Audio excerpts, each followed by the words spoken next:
संगठन लोड़ा संगठन सेथिपाई सहयोग आवश्यक समस्ते एक हुवन्ते तेबे सिना केते अड़िया केते काम। ओह बाटरे बाटोई चली जाउछि पछ पाछ पानपिंक पान सिठा फोपाड़ी देउछि। गृहस्थ घर कबाट खोली देई घरणी बाट मझिरे कुरेई देउछि अड़िया असना पेज तोराणी ढाड़ी देउछि। बाटजाक कि असना माछी भण भण छि। कुली रहिबा पल्ली गुड़ाक कि असना दरकार कि असना कदाकार भंगा कांथ अधे अधे नाही चाल सिया अखा ओहळई भंगा मुहरे ताटी ताल बाहुंगा जहा किछि गेंजी देई काम चढ़ई नेउछंती।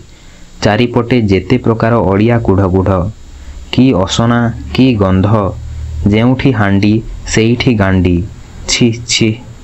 मनीष मनीष पिला पिला नाकरू सिंघाणी पोछिबाकू कौन देहरु पिला नाकरू सिंघाणी पोछिबाकू कौन देहरु झाड़ बुहे। आपना मुंड कुंडेइबाकू मुंड तो नुहे पोक जोकंक बसा तेल टिके मिलुनाही तेल टिके मिलुनाही।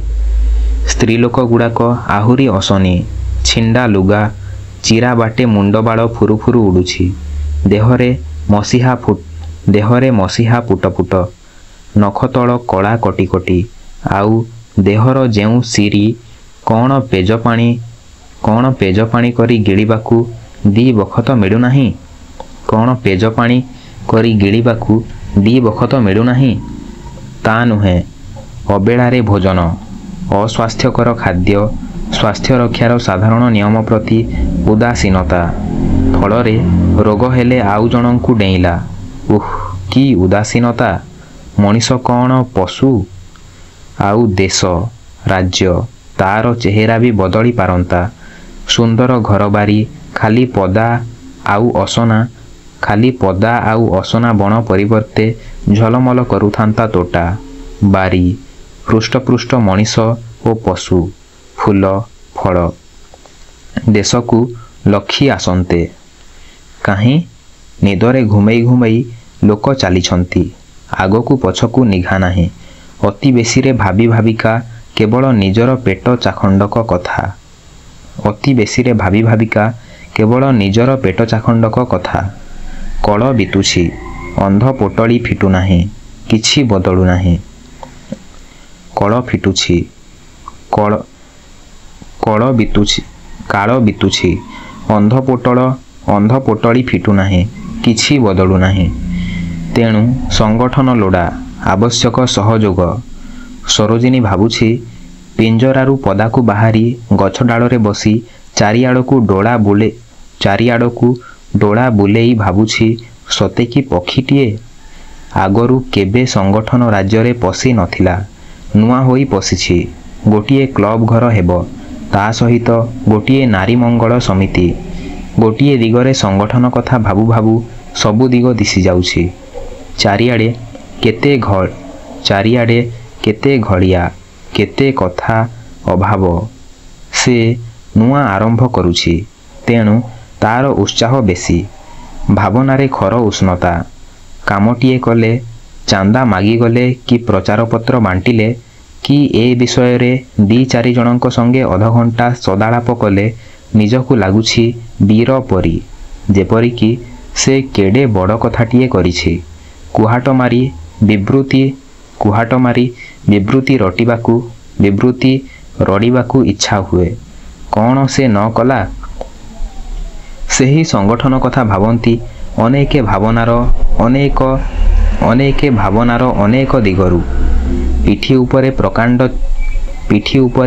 प्रकांड गंडीराए खदड़ लुगा लदी नई पड़ी खाली पादरे चाली चालिका गाँ गंडा भितरे खराए तराए बुलुछि जणे किए। आंठू लुचु नाही मोटा लुगा झाड़ जर बोही धीए धीए भेदुछि। खियापिया सुआ बसाकू निघा नाही। खदी बिकुछि अरटरे सूता कटा प्रचार करुछि। ग्रामोद्योगर मूलदुआ पकाउछि। प्रचार करुछि ଅହିଂସାର ବାଣୀ। ଗ୍ରାମୋଦ୍ଯୋଗର ମୂଳଦୁଆ ପକାଉଛି, ପ୍ରଚାର କରୁଛି ଅହିଂସାର ବାଣୀ। ଘର ଛାଡ଼ିଛି ରୋଗବାଧିକା ବାଡ଼ି ବଢ଼ିକି ପରେଇ ରଖିନାହିଁ। ସେ ଗୋଟାଏ ଭାବର ରୂପକ। ନା ଖୋଜୁନାହିଁ, କ୍ଷମତା ଖୋଜୁନାହିଁ, ସୁଖ ଖୋଜୁନାହିଁ, ଖାଲି ଖୋଜୁଛି ରାମରାଜ୍ୟର ସ୍ୱପ୍ନ ଦେଖୁ ଦେଖୁ କେଉଁଠି କେଉଁ ଅପାନ୍ତରା ଦଣ୍ଡାରେ ସେ ତାର ହାଡ଼ ଚାରିଖଣ୍ଡ ଫୋପାଡ଼ି ଦେଇଯିବ। ହାଡ଼ କେଇଖଣ୍ଡ, ଖଣ୍ଡେ ଦୂର ଛଡ଼ା ଗୋଟାଏ ଖପୁରି, ଚାରିଆଡ଼େ ଘାସ, ଗୋରୁ ଚରୁଥିବେ। ସେ ନଥିବ, ଥିବ ତାର ମହାଭାବ। ସେହି ମହାଭାବକୁ ରକ୍ତରେ ପୂରେଇ ତଥାପି ଲାଗି ରହିଥିବେ କେତେ ନୀରବ କର୍ମୀ। କାଦୁଅରେ ଧୂଳିରେ, ବାଡ଼ିରେ ବଢ଼ିରେ, ଠେଙ୍ଗା ଫୋପଡ଼ା ସହି, ମାଡ଼ଗାଳି ସହି। ତାଙ୍କର ନାଁ ନାହିଁ ତ୍ୟାଗର ବ୍ରାହ୍ମଣ ଜୀବନ। ସରୋଜିନୀ ବି ଭାବେ, ମିଲି ବି ଭାବେ, ଯେଝା ଭାବନ୍ତି ଯେଝା ଉପାୟରେ। ଫୁଲୁକା ବେଶ ତଳେ ହାତ ବୋମା ଛପେଇ ରଖି, ଗୋଡ଼ ଚିପି ଚିପି, ତରମ ଚାହିଁ, ଛକି ଛକିକା ବୁଲୁଥାଏ କେହି।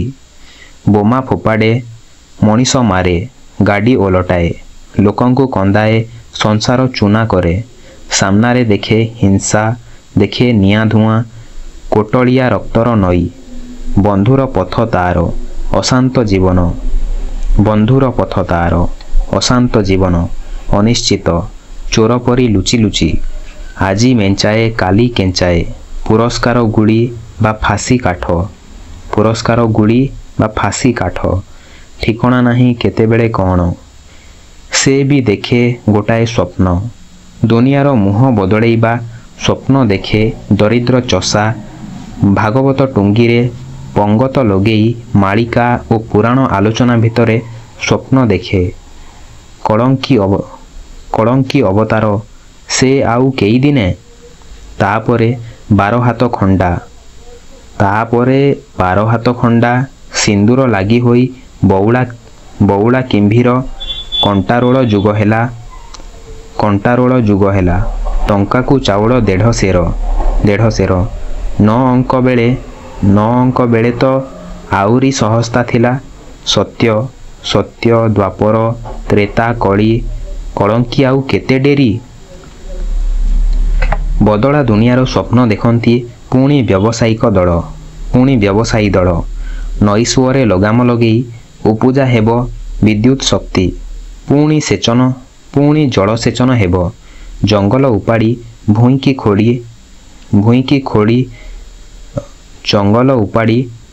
ଖୋଳି ତଡ଼ି ଧାତୁଦ୍ରବ୍ୟର ଖଣି ବାହାରିବ। ଯନ୍ତ୍ର କାମ କରିବ, ଯନ୍ତ୍ର ଚାଷ କରିବ। ଯନ୍ତ୍ରରେ ଉତ୍ପାଦନ ବିନା ଅଭାବ ମେଣ୍ଟିବ ନାହିଁ। ଅତଏବ ଉପାୟ ଭିଆଏ ଦେବ ପୂଜକ। ମଙ୍ଗଳ ଆଳତି ପାଖେ ମଙ୍ଗଳ ଜଣାଣ କରେ। ସର୍ବେ ଭବନ୍ତୁ ସୁଖିନଃ, ସର୍ବେ ସନ୍ତୁ ନିରାମୟାଃ। ଯୋଜନା ବାଢ଼େ। ଗ୍ରାମେ ନଗରେ ଯଦି ଶାନ୍ତି ଯଜ୍ଞ ହୁଅନ୍ତା, ତେବେ ଏ ପାପ ଘୁଞ୍ଚନ୍ତା। ପୃଥିବୀରେ ସ୍ୱର୍ଗ ପ୍ରତିଷ୍ଠା ପାଇଁ ଏକମାତ୍ର ଉପାୟ ନାମ ସଂକୀର୍ତ୍ତନ, ଯାଗଯଜ୍ଞ। ଆଖି ବୁଜି ଢଳି ପଡ଼ି ବସି ଧ୍ୟାନ ଲଗାଇ ଉପାୟ ବାହାର କରେ ଭାବୁକ। ଏତେ ଦୁଃଖ କାହିଁକି ଏ ସଂସାରରେ? କ'ଣ ଖାଇବାକୁ ନାହିଁ? ବସୁର ଆକର ଏହି ବସୁଧା। ବଣ୍ଟନରେ ଭୁଲ ଯୋଗୁଁ ସବୁ ଅସମତା, ସବୁ ଦୁଃଖ। ଧନର ଦୌରାତ୍ମ୍ୟ ଦୂର କରିପାରିଲେ, ବଣ୍ଟନର ରୀତି ସୁଧାରି ପାରିଲେ ଏକା ଦିନକେ ପୃଥିବୀ ବଦଳି ଯାଆନ୍ତା। କୁଶ୍ଚିତ ଦାରିଦ୍ର୍ୟ ଆଉ ଭୀରୁ ମନ ରହନ୍ତା ନାହିଁ। ଅତଏବ ସଂଗଠନ ଆଉ ସହଯୋଗ, ଏକା ଆୟୁଧ ସବୁରି ମନରେ। ଉପାୟ ଭିନେ। ସରୋଜିନୀର ଉପାୟ ଥିଲା ଚାନ୍ଦା ଖାତା। ଯୁକ୍ତି ଥିଲା ବଡ଼ ସହଜ। ସମସ୍ତେ ଯଦି ଚାନ୍ଦା ଦିଅନ୍ତେ, ଥରେ ନୁହେଁ ନିୟମିତ, ତେବେ ପାଣ୍ଠି ଗଢ଼ା ହୁଅନ୍ତା। ସେହି ପାଣ୍ଠିରେ ନାରୀମଙ୍ଗଳ କାର୍ଯ୍ୟ ଆଗେଇ ଚାଲନ୍ତା। କାର୍ଯ୍ୟ ବି କ'ଣ? ସେ କ'ଣ ପଥର ଭଙ୍ଗା, ଘଣା ପେଲା, କତାକୁଟା ନୁହେଁ ନୁହେଁ କେବଳ ସମସ୍ତେ କ୍ଲବ ଘରେ ଏକାଠି ହେବା। ଏକାଠି ହେଲେ ଦେଖାଦେଖିରେ ତ ଶିଖାଶିଖି, ଶିଖାଶିଖିରେ ସଭ୍ୟତା। କେମିତି ଲୁଗା ପିନ୍ଧିବ, କେମିତି ରୁଚିକର ହେବ, ସଫା ରହିବ କେମିତି, ଛୁଞ୍ଚି କାମ, କ୍ରୋସେ କାମ, ସଜାସଜି କରିବା ବିଷୟରେ ଅମୋଘ। ସଙ୍ଗୀତ ଓ ନୃତ୍ୟ କଳା, ସଙ୍ଗୀତ ଓ ନୃତ୍ୟ କଳା। ଘରୁ ଘରୁ ସେ ସବୁ ଉଠିଯାଇ ଘର ସବୁ ହେଲାଣି ବିରସ। ସେଥିରେ ମନରେ ଫୁର୍ତ୍ତି ଆସେ, ଘରେ ଆନନ୍ଦ ଖେଳେ, ମନ ପ୍ରଫୁଲ୍ଲ ରହେ। ମନ ପ୍ରଫୁଲ୍ଲ ରହିଲେ ଦେହରେ ସ୍ୱାସ୍ଥ୍ୟ ରହିବ, କାରଣ ମନ ଦେହର ନିରବଚ୍ଛିନ୍ନ ସମ୍ବନ୍ଧ। ମନ ଓ ଦେହ ତାଜା ଥିଲେ ଘର ତାଜା ରହିଥିବ। ସ୍ୱାସ୍ଥ୍ୟ ରକ୍ଷା ବିଷୟରେ ଆଲୋଚନା ହେବ। କ'ଣ ଖାଇଲେ ବଳ ବଢ଼େ, କେମିତି ଚଳିଲେ ରୋଗ ନ ଗ୍ରାସିବ। କୁଲି ବସ୍ତିର ସମସ୍ତେ ଯଦି ମଶାରୀ ବ୍ୟବହାର କରନ୍ତେ, ଗରମ ପାଣି ବ୍ୟବହାର କରନ୍ତେ, ତେବେ କ'ଣ ସେମାନଙ୍କୁ ଏତେ ମ୍ୟାଲେରିଆ ହୁଅନ୍ତା? ନିୟମିତ ଅବସରରେ ପ୍ରତ୍ୟେକେ ଯଦି ଡାକ୍ତର ଦ୍ୱାରା ନିଜକୁ ପରୀକ୍ଷା କରାନ୍ତେ, ତେବେ ବେମାରୀ ବଢ଼ିଯାଆନ୍ତା। ସାଧାରଣ ଜ୍ଞାନଚର୍ଚ୍ଚା, ଦେଶ ବିଦେଶର କଥା ଆଲୋଚନା। ମୋଟାମୋଟିରେ ନାରୀ ମଙ୍ଗଳ, ନାରୀ ଜାତିର ମଙ୍ଗଳ ହେଲେ ଦେଶର ମଙ୍ଗଳ ଆପେ ଆପେ। କାରଣ ସେମାନେ ଘରଣୀ, ସେମାନେ ଭବିଷ୍ୟତର ମା'। ତାଙ୍କରି କୋଡ଼ରେ ରହିଛି ଆସନ୍ତା ଯୁଗ। ସାନ କ୍ଲବ ଘରୁ ଆରମ୍ଭ କରି ଏ ଯୋଜନା ବ୍ୟାପି ଯାଆନ୍ତା ଦେଶ ସାରା। ସେଥିପାଇଁ ଚାନ୍ଦା ଲୋଡ଼ା। ଜଣେ ଦେବ ଟଙ୍କାଟିଏ ଚାନ୍ଦା, ସେଥିରେ ହେବ କୋଟିଏ ଟଙ୍କାର ଉପକାର। କେବଳ ଦେଲେ ହେଲା। ତାର ନୂଆ ଉତ୍ସାହରେ କୌଣସି ଅସମ୍ଭବପଣ ସେ କାନରେ ପକେଇବାକୁ ଚାହେଁ ନାହିଁ। ତେଣୁ ସବୁ ଶୁଣି ବଳିଦତ୍ତ ଯେତେବେଳେ ଖାଲି କହିଲା ସରୋଜିନୀ ରାଗରେ ତାତିଯାଇ ତୁନି ପଡ଼ି ଏକାମୁହାଁ ହୋଇ ଘର ଭିତରକୁ ଦୁମଦାମ ପଶିଗଲା। ଯେତେ ସେ ଭାବୁଛି ନିଜ ପଟେ ନ୍ୟାୟ, ଆରପଟେ ଅନ୍ୟାୟ, ସେତେ ସେ କୁହୁଳୁଛି। କିଛି ଦେଖୁନାହିଁ। ଦେଖୁଛି ବଳିଦତ୍ତର ଅପଦାର୍ଥପଣ। ଜୋତା ଦିଇଟା ଖୋଲି କଚାଡ଼ି ମାରିଲା ବେଳେ, ରିଷ୍ଟୱାଚଟା ହାତରୁ ଖୋଲୁ ଖୋଲୁ ପ୍ରାୟ ଓଟାରି ଗୋଡ଼େଇଲା ବେଳେ, ଲୁଗା ବଦଳିଲା ବେଳେ ସେହି ଗୋଟାଏ ଚିନ୍ତା। ଲୋକଟା ତାର ଦୟା ପାଇବାକୁ ବି ଅଧମ। ଚୁପଚାପ ବସିଥାଏ। ବଳିଦତ୍ତ ଆସିଲା, କହିଲା, ଭାରି ଗମ୍ଭୀର ହୋଇ ବସିଛ ଯେ ସରୋଜ। ବୁଝିଲ, ଯେ ଭାବେ ସେ ଗମ୍ଭୀର ହୁଏ, ଯେ ନ ଭାବେ ସେ ବୁଝିପାରିବ ନାହିଁ। ଭାବୁଛ ତୁମେ ତେବେ ଭାବ। ସରୋଜିନୀ କିଛି କହିଲା ନାହିଁ। କ'ଣ ଏତେ ଭାବୁଛ କହିଲ? କହିଲେ ବି ତୁମେ ବୁଝିପାରିବ ନାହିଁ। ବଳିଦତ୍ତ ତା ମୁହଁକୁ ଚାହିଁଲା। ହଠାତ୍ ମୁହଁ ତଳକୁ ପୋତି କହିଲା, କ'ଣ ଛୁଆପିଲା? ସେ ଭଗବାନଙ୍କ ହାତର କଥା। ଗରିବ ଘରେ ଯେଉଁଠି ଖାଇବାକୁ ନାହିଁ, ସେଠି ପୁଞ୍ଜା ପୁଞ୍ଜା ଛୁଆ। ଯେଉଁଠି ଅଛି, ସେଠି ନାହିଁ। ନା, ବହୁତ ଦିନରୁ ଲକ୍ଷ୍ୟ କଲିଣି ତୁମେ ଭାବି ହେଉଛ। ଭାବନା କ'ଣ? ଭାଗ୍ୟରେ ଯାହା ଥିବ। କିନ୍ତୁ ଫଳ ହେଲା ଓଲଟା। ଝଡ଼ ଝାଞ୍ଜିରେ ହଲିଲା ପରି ଥରି କମ୍ପି ଅସମ୍ଭାଳ ହୋଇ ସରୋଜିନୀ ଉଠି ଚାଲିଗଲା। ତାର ଅପ୍ରତିହତପଣ ବଜାୟ ରଖି ବେହେଲ ହୋଇ ବଳିଦତ୍ତ ପାଟି କଲା, ଶୁଣ, ଲାଜ ହେଲା କି? ପେଟେ ଭୋକ, ମୁହେଁ ଲାଜ। କିନ୍ତୁ ଛୁଆପିଲା ହେଲେ ଆଉ ଚେହେରା ରଖିପାରିବ ନାହିଁ କି ଏମିତି ପିଲା ପରି ମନ ରହିବ ନାହିଁ। ଜାଣିଥା, ହେଲାବେଳେ ହେବ ଯାହା ହେବାର। ସେ ପର୍ଯ୍ୟନ୍ତ ଝଟକୁ ଥାଅ। ସରୋଜିନୀ ବୁଲି ପଡ଼ିଲା। କହିଲା, କ'ଣ ତୁମେ ବୁଝିଲ? କହିବଟି ମୋତେ ଟିକିଏ। ସବୁ ତ ବୁଝିଲି। ନାଇଁ, ଯାହା ମୁଁ କହିଲି, ତୁମର ପଦେ ବି ସହାନୁଭୂତି ନାହିଁ। ତୁମେ ମଣିଷଟି? ତା ତୁମେ ଜାଣ। ଛାଡ଼, କ'ଣ କରିବାକୁ ହେବ କହିଲ ଟିକିଏ? ଖୁଣ୍ଟ ପୋତା ନା ଛାମୁଣିଆ ବନ୍ଧା ନା ଆଲୁଅ ଲଗେଇବା ସବୁ ମୁଁ ଠିକ୍ କରିଦେବି। ଚାନ୍ଦା ଖାତାଟା ମୋତେ ଦେଇଥା, ଚାନ୍ଦାର ବି ଉପକାର ହେବ। ତାପରେ ଦୀପ ତେଜିଲେ ହାତ ଚିକ୍କଣ। ସବୁ ବିଷୟରେ ତ ମୋର ସହାନୁଭୂତି ଅଛି, କୋଉଥିରେ ନାହିଁ। ରଖିଥା ତମ ସହାନୁଭୂତି। ଯାହାର ମତ ଆମ ମତ ସଙ୍ଗେ ମିଳେ ନାହିଁ, କଥା ମଡ଼େଇ ବଳିଦତ୍ତ କହିଲା, ତାର ସଙ୍ଗେ ଆମେ ଛାଡ଼ୁ, ଏଇଆ କହିବ ତ? ଓଃ ସରୋଜ, ମତ ଯୋଗୁଁ ତୁମେ ଲଢ଼େଇ କରିପାରିଲନି? ତୁମେ ତ ଏକଦମ ଆଧୁନିକା। ହେଇ କାଲି ସକାଳେ ତ ତମକୁ ଅ ଆ ଆରମ୍ଭ କରେଇଥିଲି।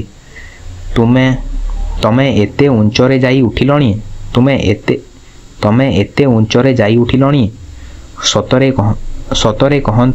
ସତରେ କହନ୍ତି ମାଇକିନିଆ ଝିଅ ବଢ଼ି ଅସୁରୀ।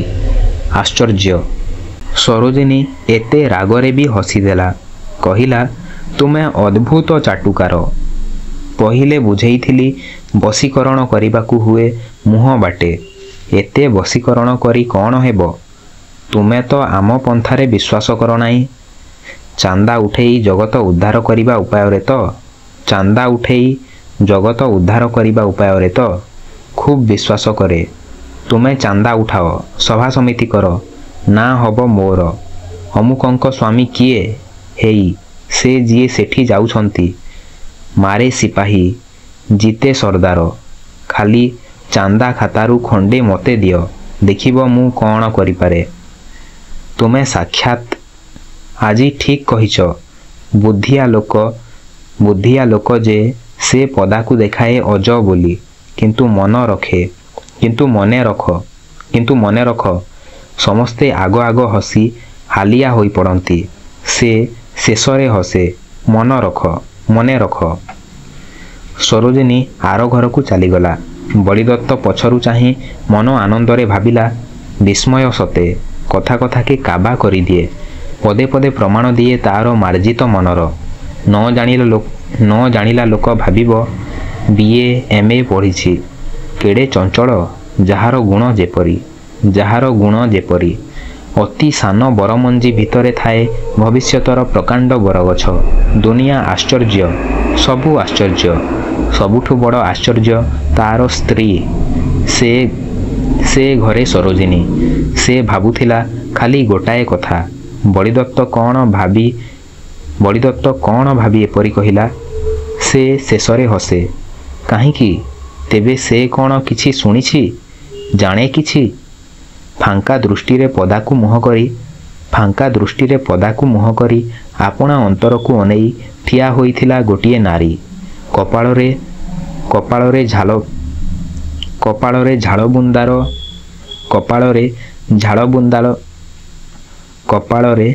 ଝାଳବୁନ୍ଦାର ମାଳ। ଓଠର ବାଙ୍କ ଅସ୍ୱାଭାବିକ। ସନ୍ଦେହ ଆସେ, ସନ୍ଦେହ ଯାଏ। ଆକାଶରେ ଲାଗି ରହେ ଛିଣ୍ଡା ମେଘ ଓ ହୁତୁହୁତିଆ ପବନର ସବୁଦିନିଆ ଖେଳ। ପବନ ସେ ସତେ କି କାମନାର ଉଗ୍ରତା। ନିଜ ଖିଆଲରେ ନିଜେ ଉଡ଼େ, ରାଉ ରାଉ ଗରଜେ। ନିଜେ ନିଜର ସତ୍ତା ହଜାଏ। ପ୍ରତିବନ୍ଧକ ତାର ଖେଳେଣା। ସରୋଜିନୀ ତାର ହାୱାଇ ଦୁନିଆରେ ପବନ ରୂପ ଧରିଥିଲା। ବଳିଦତ୍ତର କୋଠି ତାର ଅନ୍ଧାରୀ ଗୁମ୍ଫା। ସେଠି ତାର ବେଗ ନାହିଁ। ଖାଲି ଅଳସ ହୋଇ ଝୁଲିବା, ପଦା ପ୍ରକାଶ ବା ଆଉଟିଂ ପାଇଁ ଅପେକ୍ଷା କରିବା। ଥରେ ବାହାରିଲେ ସେ ତାର ବେଗ ଦେଖାଏ। ତେଣିକି ସେ ପବନ ହିଁ